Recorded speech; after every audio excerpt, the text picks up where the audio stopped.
Nah, baiklah, di sini saya akan menjelaskan mengenai konsep dasar dalam sebuah proses. Dan sebuah proses adalah program yang sedang dijalankan oleh komputer. Dalam sebuah proses itu, dia memiliki yang namanya beberapa komponen.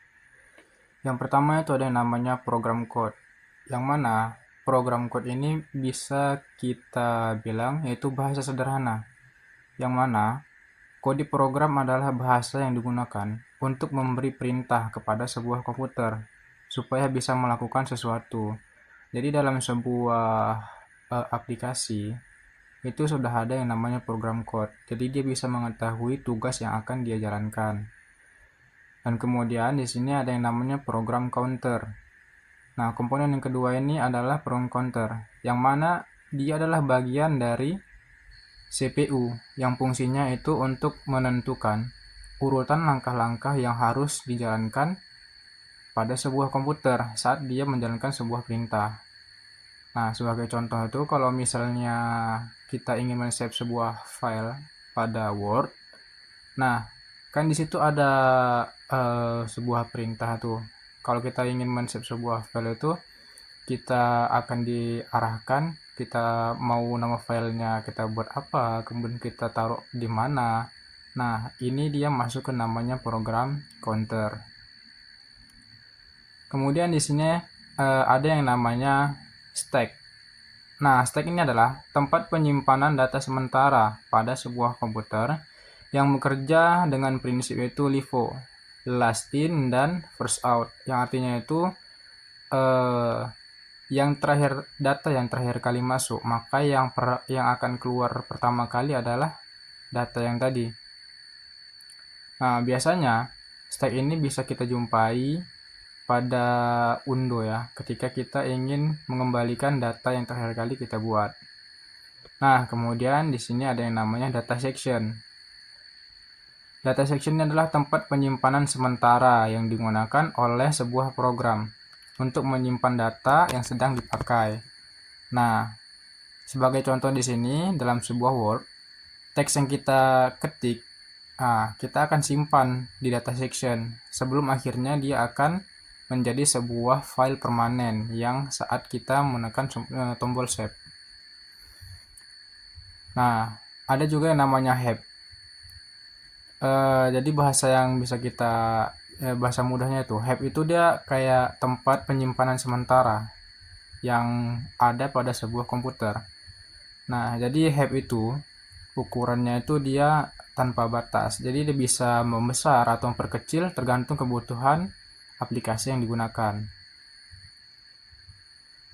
Nah, kemudian dari semua komponen-komponen ini dia akan melewati beberapa state proses.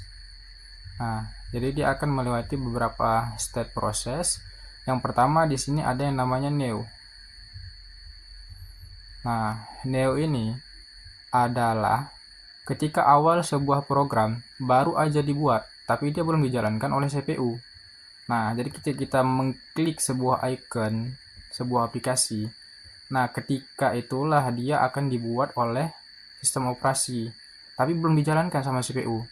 Nah, kemudian masuk ke ready, yang mana pada ready ini program sudah siap dijalankan, tapi masih menunggu giliran dari CPU, karena mungkin CPU dia masih menjalankan program lain ataupun yang lain. Nah, kemudian di sini ada yang namanya running, yang mana running ini adalah ketika program itu sudah dijalankan oleh CPU.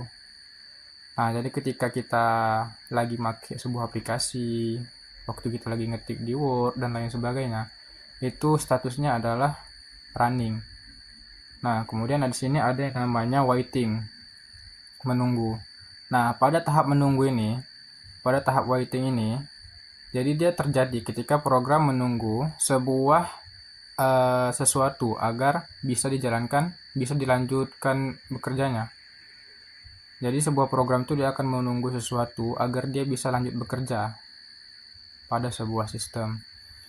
Nah, kemudian yang terakhir di sini adalah terminate, yang mana pada terminate ini ketika sebuah program sudah selesai menjalankan dan dihentikan, maka semua memori yang kita pakai tadi dia akan dikosongkan kembali. Nah, maka statusnya akan berubah menjadi selesai digunakan. Nah, kemudian di sini ada context switch, yang mana context switch ini adalah sebuah perpindahan kerja CPU dari satu proses ke proses lain. Nah, contohnya itu kalau misalnya kita lagi ngetik di sebuah Word dan kita ingin mencari referensi di browser. Nah, kita ingin melihat browser ketika kita meninggalkan halaman Word kita, maka dia akan otomatis tersimpan. Nah, multitasking ini adalah sebuah kondisi di mana sistem operasi itu dapat menjalankan banyak proses secara bersamaan. Nah, jadi ketika kita ingin mendengarkan lagu sambil nugas, nah itu di situ dia akan menjalankan beberapa proses secara bersamaan. Baiklah, adapun sejarah singkat penjadwalan proses, yang mana pada tahun 1950 sampai 1960 komputer menggunakan batch processing, yaitu program dijalankan berukuran dalam antrian dengan penjadwalan sederhana first come first serve (FCFS). Dan kemudian pada tahun 1970 ia berkembang. Komputer time sharing memunculkan kebutuhan aktivitas sehingga lahir algoritma round robin atau kita sebut dengan RR yang memberi setiap proses jatah waktu bergilir agar komputer bisa merespon cepat. Nah, kemudian pada masa modern sekarang, komputer modern seperti Windows, Linux, Android memakai penjadwalan kompleks, namun prinsip dasar seperti FCSS dan RR tetap menjadi fondasi yang penting pada sistemnya modern ini. Adapun tujuan penjadwalan proses diantaranya itu adalah utilasi CPU. Nah, jadi yang dimaksud dengan utilasi CPU di sini adalah seberapa sibuk CPU bekerja dalam suatu waktu. Nah, jadi bisa kita bilang, kalau CPU sering digunakan untuk menjalankan sebuah proses, berarti permanfaatannya itu tinggi. Jadi semakin banyak CPU bekerja, maka semakin tinggi kualitasnya. Nah, kemudian di sini ada yang namanya throughput, yang mana bisa kita artikan throughput ini adalah jumlah proses yang berhasil diselesaikan oleh CPU dalam satu waktu tertentu. Jadi semakin banyak proses yang diselesaikan dalam 1 menit, berarti throughputnya itu tinggi. Kemudian di sini ada yang namanya turnaround time. Nah, jadi turnaround time ini adalah waktu total sejak proses masuk ke dalam sistem sampai dia selesai dieksekusi. Nah, jadi setelah lama waktu yang kita tunggu itu sampai waktu prosesnya sampai dia selesai. Nah, itu akan masuk ke namanya turnaround time. Kemudian di sini ada waiting time. Nah, jadi waiting time ini adalah waktu yang dihabiskan proses saat dia menunggu di antrian sebelum mendapatkan giliran dari CPU. Dan yang terakhir di sini adalah response time, yang mana artinya itu adalah waktu dari proses masuk ke sistem sampai mulai pertama kali mendapatkan respon dari CPU. Nah, berbeda dengan turnaround time tadi, ini hanya sampai CPU mulai merespon. Baik, saya Yustiva Iskandar akan melanjutkan ke pembahasan berikutnya, yaitu jenis-jenis penjadwalan proses. Nah, jadi jenis-jenis penjadwalan proses ini secara umumnya dia terbagi oleh 3.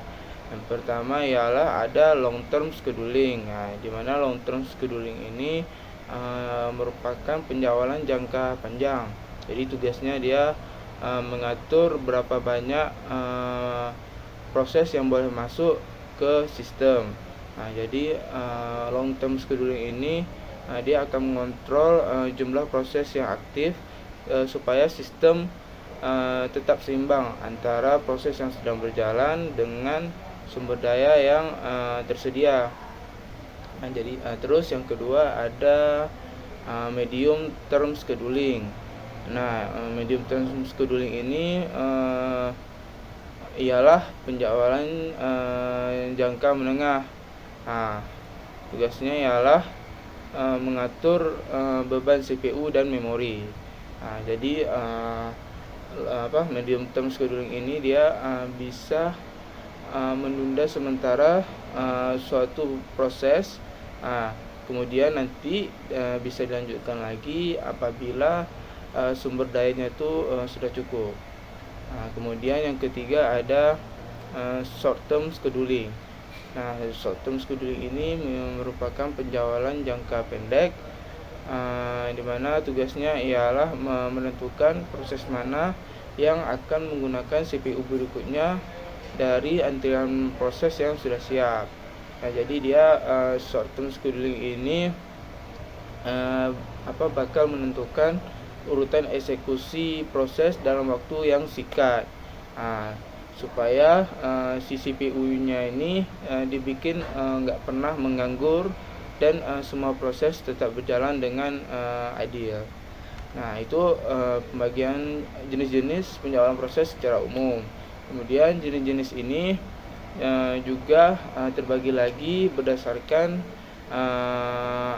cara kerjanya, yaitu terbagi kepada dua. Yang pertama ada preemptive scheduling. Preemptive scheduling ini gampangnya dia ini bisa menghentikan suatu proses yang sedang berjalan untuk memberikan kesempatan kepada proses yang lain, terutama proses yang prioritasnya tuh lebih tinggi. Sedangkan yang non preemptive scheduling ini dia kebalikan dari preemptive scheduling, dimana dia jika suatu proses setelah berjalan, maka proses tersebut tidak akan dihentikan sebelum selesai. Jadi proses-proses yang lain itu harus menunggu suatu proses yang telah berjalan ini selesai, baru dapat gilirannya dia. Mungkin sekian dari saya. Pembahasan selanjutnya akan disampaikan oleh teman saya. Assalamualaikum warahmatullahi wabarakatuh. Saya Ulil Amri. Di sini saya akan melanjutkan penjelasan dari presentasi kelompok 6, yaitu tentang algoritma penjadwalan CPU. Apa itu algoritma penjadwalan? Algoritma penjadwalan adalah metode atau cara yang digunakan sistem operasi untuk menentukan urutan eksekusi proses. Jadi tujuannya agar CPU ini digunakan semaksimal mungkin dan seefisiensi mungkin. Di sini kami mencantumkan dua algoritma. Yang pertama itu ada algoritma FCFS, first come first serve, yang mana prinsipnya adalah yang datang duluan adalah yang pertama dilayani. Jadi prinsipnya ini mirip seperti antrian biasa, seperti di restoran, antrian di kasir, dan lainnya.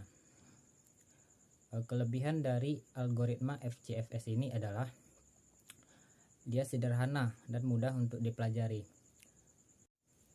dan juga adil berdasarkan urutan kedatangannya.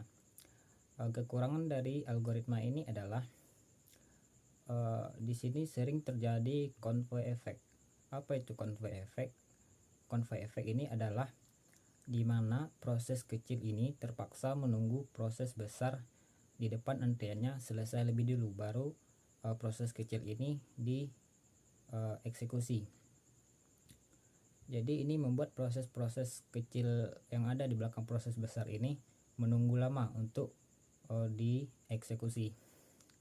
Serta algoritma ini kurang cocok untuk digunakan di sistem interaktif.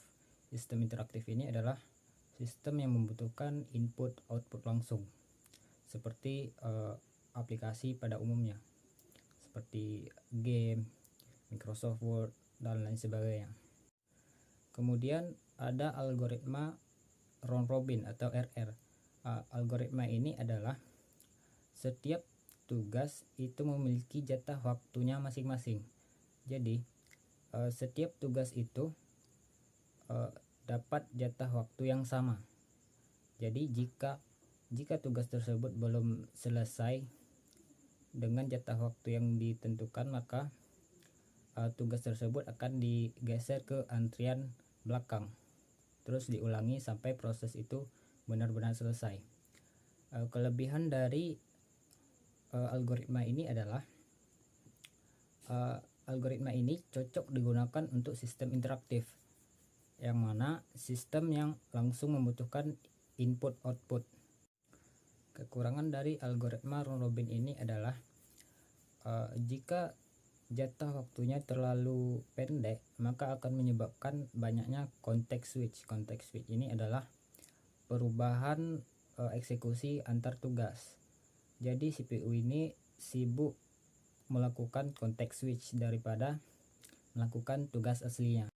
Selanjutnya ada perbandingan antara FCFS dan round robin. Pertama itu ada di sifat. FCFS itu non preemptive. Non preemptive ini adalah tugasnya tidak bisa disela atau diberhentikan. Jadi harus menunggu tugas itu benar-benar selesai baru bisa dapat diganti tugasnya. Di round robin dia preemptive, jadi sifatnya itu bisa disela atau digantikan menurut jatah waktunya masing-masing. Yang kedua ada keadilan. FCFS ini adil berdasarkan kedatangannya, sedangkan round robin ini adil berdasarkan giliran dan jatah waktunya sama. Yang ketiga itu ada response time. FCFS ini bisa lama untuk proses kecil jika proses kecil ini terpaksa menunggu proses besar di depannya selesai. Jadi proses kecil ini lama untuk dieksekusi. Di round robin lebih baik, terutama di sistem interaktif. Jadi setiap proses besar dan kecilnya itu dapat jatah waktu yang sama. Jadi dia lebih cocok untuk di sistem interaktif. Yang keempat ada context switch. Di FCFS context switchnya sedikit, jadi setiap tugas itu dapat satu kali context switch antara 1 dan 2. Sedangkan di round robin itu lebih sering karena jatah waktunya. Jika jatah waktunya sedikit maka akan mengakibatkan context switchnya lebih sering. Yang kelima itu ada kecocokan. FCFS ini di sistem batch atau sederhana. Sistem batch ini adalah sistem yang sudah terstruktur tanpa campur tangan user. Sedangkan round robin ini di sistem interaktif. Jadi cocok untuk sistem yang membutuhkan input output langsung, seperti pada aplikasi biasa, aplikasi Microsoft Word, game dan lain-lain. Selanjutnya akan dijelaskan oleh teman saya. Baiklah, saya akan melanjutkan. Penerapan dalam sistem operasi modern, Windows, Linux, Android, semuanya butuh cara mengatur antrian proses supaya komputer atau HP tidak ngeheng ya. Sistem modern hanya pakai cara lama seperti FCFS yang datang duluan dilayani duluan, atau round robin, semua kebagian untuk bergilir. Tapi sudah pakai versi yang lebih pintar. Contohnya seperti di Linux menggunakan Completely Fair Scheduler CFS, mirip round robin tapi lebih adil dan fleksibel. Jadi setiap aplikasi punya kesempatan yang seimbang sesuai prioritas. Android juga pakai CFS berbasis Linux. Cloud computing butuh algoritma penyaluran supaya server tidak berat sebelah dan semua penggunaan bisa dilayani dengan baik. Kalau bisa dianalogikan dengan sederhana, bayangkan kita sedang di kampus, di kantin ya. Kalau pakai FCFS, siapa yang datang duluan itu dia yang dilayani duluan. Jika misalnya ada orang lain yang datang, dia akan diurus nanti. Kemudian kalau pakai round robin, semua orang dilayani tapi dengan porsi yang sedikit-sedikit, dan itu secara bergilir. Jadi semua kebagian walau harus ganti-ganti. Kalau pakai CFS, sistem terbaru itu, kantin memiliki aturan yang lebih adil. Misalnya yang cuma beli air bisa dilayani lebih cepat, yang pesan nasi goreng agak lama, tapi tetap semua kebagian dengan porsi waktu sesuai kebutuhannya. Jadi pesanan yang bisa dipercepat itu dilakukan dengan cepat, dan ada pesanan yang prosesnya lama maka akan dibuat dengan proses yang agak lama. Kesimpulannya, penjadwalan CPU itu kunci utama supaya komputer atau HP bisa jalan lancar dan multitasking. FCFS itu sederhana tapi kadang bikin macet. Kalau ada proses yang besar, yang kecil jadi lama menunggu.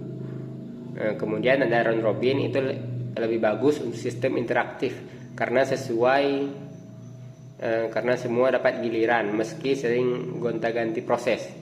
Kemudian sistem yang modern mengembangkan algoritma klasik agar lebih efisien, adil, dan responsif. Kesimpulannya, tidak ada algoritma yang sempurna. Pilihan algoritma harus disesuaikan dengan kebutuhan, tapi apapun bentuknya, penjadwalan CPU sangat memengaruhi kinerja komputer dan kenyamanan pengguna.